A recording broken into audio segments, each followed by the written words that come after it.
Hello class, आज मैं start कर रही हूँ एडमिशन ऑफ न्यू पार्टनर में ट्रीटमेंट ऑफ गुडविल एंड उसी की जनरल एंट्री। आज क्वेश्चन 9 to 12 सॉल्व करवाएंगे सेम एस एन शुक्ला की बुक बीकॉम फर्स्ट ईयर की। जो बच्चे 12th में हैं वो भी इसी से ही अपने कॉन्सेप्ट क्लियर कर सकते हैं। तो what is admission of partner? Admission of new partner actual में है क्या? जैसे हम लोग बात कर रहे हैं न्यू पार्टनर की, तो मतलब कोई न्यू मेंबर या न्यू पर्सन हमारी फर्म का पार्ट होने जा रहा है। उसके बाद हमारा ये देखिए introducing new person to a firm, पहली चीज ये हो गई। देन क्यों आया है ये फर्म में? फर्म को हो सकता है किसी तरह का एडिशनल कैपिटल चाहिए हो, इसलिए ये हमारी फर्म में आया है। हो सकता है कोई सी चीज़ की फुलफिलमेंट होनी हो, कोई रिसोर्स हो, कोई नेसेसिटी हो जो कंपनी फुलफिल नहीं कर पा रही हो, जिसके लिए उसको फंड चाहिए हो, तो इसलिए उसने न्यू पार्टनर ऐड किया है अपने फर्म में, जो कि एडिशनल कैपिटल लेकर आएगा। देन आया एक्सपेंशन ऑफ रिसोर्सेज। हो सकता है आपका फर्म किसी तरह से एक्सपैंड कर रहा हो रिसोर्सेज के मामले में, या हमने कहा कि कोई न्यू वर्किंग यूनिट डाल रहा है, कोई नई मशीनरी डाल रहा है, जिसके लिए उन्हें न्यू पार्टनर की नीड थी, कैपिटल की नीड थी, इसलिए न्यू पार्टनर आया। देन न्यू पार्टनर को हर कोई किसी भी तरह ऐसे ही नहीं आके इंट्रोड्यूस कर सकता है। न्यू पार्टनर के इंट्रोड्यूस होने के लिए फर्म में सारे जितने भी आपके ओल्ड पार्टनर्स हैं सबका कंसेंट जरूरी होता है। देखिए consent of all the old partners necessary होता है। उसके बाद आपका न्यू पार्टनरशिप एग्रीमेंट फॉर्म होता है। पहले एक एग्रीमेंट था, अब वो नल हो जाएगा। क्यों? क्योंकि अब नया इंसान ऐड हो रहा है, तो ऑफकोर्स ही बात है काफी प्रॉफिट शेयरिंग रेशियो आपके चेंज होंगे, तो इसलिए न्यू एग्रीमेंट आता है। आपकी कैपिटल चेंज हो रही है, न्यू एग्रीमेंट आ जाएगा। देन इससे रिकंस्ट्रक्शन हो जाता है ऑफ पार्टनरशिप फॉर्म। फिर से कंस्ट्रक्शन से क्या समझते हैं? किसी चीज का बिल्ड होना। सिमिलरली रिकंस्ट्रक्शन, दोबारा से रिकंस्ट्रक्ट हो रही पार्टनरशिप आपकी कुछ चेंजेस के साथ। तो ये हो जाता है आपका what is admission of new partner. अब नीड पे चलते हैं हम लोग। नीड क्या होती है न्यू पार्टनर की? Increase the ability for efficiency in the business. Business को थोड़ा प्रोडक्टिव बनाने के लिए, उसकी नई रिसोर्सेज उसमें ऐड करने के लिए। हर बिजनेस थोड़े टाइम बाद आपका पैसा मांगता है, पर अगर कंपनी के पास पैसा नहीं है तो वो उसको न्यू पार्टनर के जरिए इंक्रीज कर सकता है, अपना कैपिटल, पैसा ला सकता है अपनी कंपनी में। फिर वही चीज procurement of the more capital. More capital आएगा जैसे ही आपका कोई भी न्यू पार्टनर पैसा लेकर आ रहा है, कैपिटल इंक्रीज हो रही है। वो कैपिटल इंक्रीज होने के साथ आप उस पैसे को कंपनी की या बिजनेस की एफिशिएंसी इंक्रीज करने में यूटिलाइज कर सकते हैं। फिर या आप बिजनेस ऑपरेशन एक्सपैंड कर रहे हैं, हमने कहा कैपिटल की तो नीड है, साथ में एक और इंसान की नीड है जो हमारे बाकी का ऑपरेशन स्टार्ट हो रहे हैं, कोई नया डिपार्टमेंट लॉन्च हो रहा है, उसकी भी केयर ऑफ करे, कि उसकी भी टेक केयर करे, तो इसलिए भी आपका न्यू पार्टनर का एडमिशन होता है। Then to reduce competition. अब पार्टनर आ रहा है, वो अपने साथ कैपिटल, गुडविल, कई चीजें ला रहा है, अपनी रेपुटेशन ला रहा है, तो उससे भी आपके बिजनेस को बेनिफिट मिलता है। तो रिड्यूस कंपटीशन, या कोई वो ऐसा एसेट ला रहा हो जो बहुत बेनिफिशियल होगा आपकी कंपनी के लिए, तो रिड्यूस दी कंपटीशन के लिए भी आपको न्यू पार्टनर चाहिए होता है। देन नेक्स्ट चलते हैं एडमिशन ऑफ न्यू पार्टनर की कुछ हाईलाइट्स हैं। एक हमारा रीवैल्यूएशन अकाउंट यहाँ पे बनेगा, वो अभी आगे चल के जब बनेगा तब मैं आप लोगों को समझाऊंगी क्या होता है।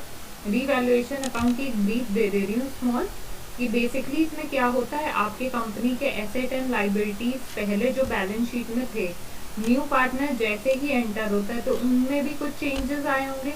हो सकता है कोई सा इंक्रीज हो रहा हो सकता है कोई डिक्रीज हो रहा हो, तो इसलिए हमारा रीवैल्यूएशन अकाउंट बनता है जहाँ पे आपके एसेट एंड लाइबिलिटीज रीवैल्यू फिर से करे जाते हैं।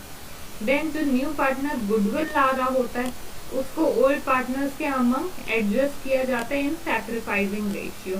सैक्रिफाइसिंग रेशियो जैसे कि ओल्ड पार्टनर होते हैं वो कोई रेशियो शेयर कर रहे होते हैं पर्टिकुलर चीज के लिए, प्रॉफिट या लॉस में, तो जैसे ही न्यू पार्टनर आता है तो वो जो रेशियो शेयरिंग का आपकी होल्डिंग की ओल्ड पार्टनर की वो चेंज हो जाती है।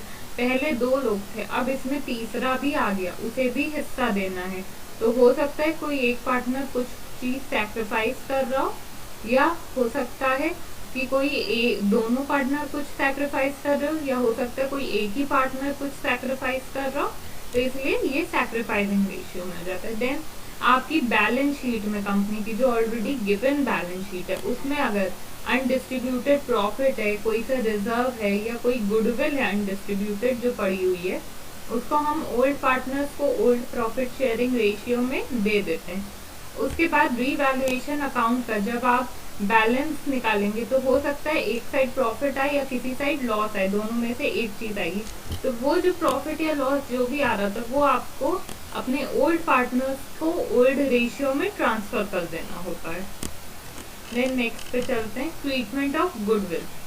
न्यू पार्टनर जो कि आपकी फर्म में शेयर होल्डिंग अब लेगा, वो कुछ एडिशनल अमाउंट लेकर आता है, गुडविल लेकर आता है, तो compensate the loss and super profit. मतलब आपके ओल्ड पार्टनर्स थे, उनके पास प्रॉफिट शेयरिंग रेशियो था, पहले 2 लोग कर देते, अब दोनों को कुछ ना कुछ सैक्रिफाइस करना पड़ रहा है यहाँ पे नए पार्टनर को एडजस्ट करने के लिए। तो उसका जो कंपनसेट करने के लिए आपका न्यू पार्टनर जो है वो गुडविल ला रहा है, उसी के थ्रू वो कंपनसेट कर रहा है। देन जो न्यू पार्टनर गुडविल लाता है उसको हम टर्म करते हैं एज अ गुडविल या प्रीमियम फॉर गुडविल या premium for his share. Then new partner जो है वो एग्री करता है to raise the goodwill account in the firm by giving credit to old partners. Old partners को वो क्रेडिट दे देता है जो अमाउंट लाता है इन दी सैक्रिफाइसिंग रेशियो। देन गुडविल जो है वो 2 वे में ट्रीट करी जाती है, प्रीमियम मेथड और रीवैल्यूएशन। तो प्रीमियम हम पढ़ते हैं, देखिए, treatment of goodwill by premium method followed when new partner pays his share of goodwill in cash. Goodwill को कैश में ला रहे। Then goodwill brought in by the new partner is shared by old partners in sacrificing ratio. जो हमने बात करी थी कि जो भी न्यू पार्टनर गुडविल लाएगा उसे हम ओल्ड पार्टनर्स को दे देंगे सैक्रिफाइसिंग रेशियो में। चलिए अब न्यूमेरिकल स्टार्ट करते हैं। तो अगर इस बीच कोई भी तरह की आपकी डाउट आई होगी तो न्यूमेरिकल से क्लियर हो जाएगी। एक मैं शॉर्ट ब्रीफिंग में आपका जनरल एंट्री बता दे रही हूँ, then direct S M Shukla book से न्यूमेरिकल्स करेंगे। देखिए, ये जनरल एंट्रीज रहेगी जब न्यू पार्टनर अपना गुडविल ला रहा है। Cash account debit to premium for goodwill account being amount brought by new partner as premium for goodwill. Then जब गुडविल को वो क्रेडिट कर रहा है, डिस्ट्रीब्यूट कर रहा है ओल्ड पार्टनर्स में in sacrificing ratio. Premium for goodwill account debit to आपका ओल्ड पार्टनर का कैपिटल अकाउंट। देन उसके बाद है, अगर हमारा ओल्ड पार्टनर गुडविल को विड्रॉ कर ले रहा है तो क्या एंट्री होगी, ओल्ड पार्टनर्स का capital account to cash account. और ये जो ओल्ड पार्टनर के अकाउंट है इंडिविजुअल है, हमने कहा 2